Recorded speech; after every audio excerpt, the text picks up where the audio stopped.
2025 urteari dagokionez komentatu merkatuek oso evoluzio positiboa izan dutela eta egiten dugun balorazioa emaitzei dagokionean orokorrean oso positiboa izan da. Alde batetik inbertsioek oso evoluzio positiboa izan dute, kontutan hartuta apirilean Trumpen arantzeleen eta politika hoien onarpenekin merkatuak asko erori ziren, baina ondoren apiriletik abendura bitartean evoluzio oso positiboa izan zen, eta nabarmentzekoa da emaitza positibo hoien bilakaera.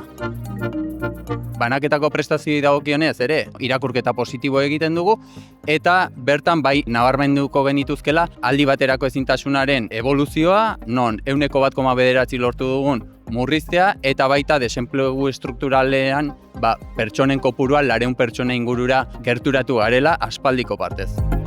Egia da, 2026 urteari dagokionean, lehenengo 2 hilabeteak otsaila amaiera arte oso onak izan ziren, baina ondoren Irango gatazka honekin, merkatuak 3 astetan goitik bera erori dira eta lagunarok ere bere errentagarritasunean nabarmendu du eroriko hori. Aurreikuspena 105 inguruko errentagarritasuna lortzekoa da, baina egia esan beharra dago gaur egun martxo amaieran eta gaur aurkeztuko den emaitza 0tik gertu dabilela, baina aurreikusten dugu beti ere geopolitikak nola evoluzionatzen duen gure errentagarritasuna ere bide berean joatea.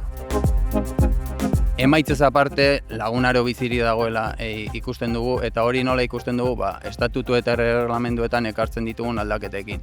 Esaterako nik nabarmenduko nuke gehien bat genero indarkeriaren prestazioan proposatu eta onartuko den aldaketa bat izan ere jazarpen hau jaso duten pertsonei babesa flexibilizatu egiten zaie.